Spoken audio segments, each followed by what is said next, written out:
السلام علیکم۔ آپ کا درود پڑھنے کا جذبہ بالکل صحیح ہے۔ درود در حقیقت دعا ہے اللہ تعالیٰ سے کہ اللہ تعالیٰ نبی اکرم صلی اللہ علیہ وسلم پر اپنی رحمتیں، اپنی عنایتیں نازل کرتا رہے۔ ہم کو جب بھی یہ احساس ہوتا ہے کہ ہم جس دین کے ماننے والے ہیں یہ اللہ کا دین ہے، اور یہ اللہ کا دین اپنی بالکل اصل حالت میں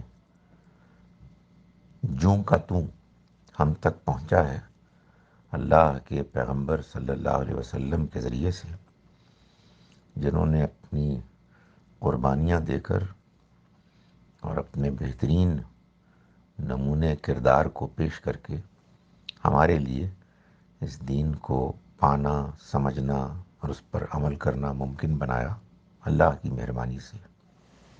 تو ظاہر ہے کہ اگر والدین کے لیے دعا کرنا ہم پر لازم ہے اخلاقی طور پر، تو اللہ کے پیغمبر کے لیے دعا کرنا بھی اسی طرح سے لازم ہے۔ آپ کی دوسری بات سے بھی میں متفق ہوں کہ مسلمان جس طرح سے درود کو اہمیت دیتے ہیں، اس کے اصل مقصد اور اسپرٹ کو جانے بغیر، اور نبی صلی اللہ علیہ وسلم کے بارے میں باتیں کرتے ہیں، اللہ تعالیٰ کے ساتھ حضور کے تعلق اور ہمارے اللہ کے ساتھ تعلق اور اللہ کے پیغمبر کے ساتھ تعلق کو صحیح طرح سے جانے اور پلیس کیے بغیر، اس میں ایسا محسوس ہوتا ہے کہ وہ نبی صلی اللہ علیہ وسلم کو ترجیح دے رہے ہیں۔ یہ شرک تو نہیں ہے، میں اس کو شرک تو نہیں کہوں گا، میں اس کو ایک غلط ایمفسس کہوں گا۔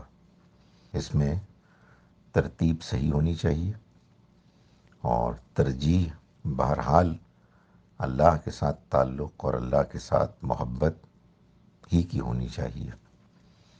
قرآن مجید میں اللہ تعالیٰ نے فرمایا ہے کہ والذین آمنوا اشد حبا للہ، اور جو لوگ ایمان لائے وہ اللہ سے سب سے زیادہ شدید محبت کرتے ہیں۔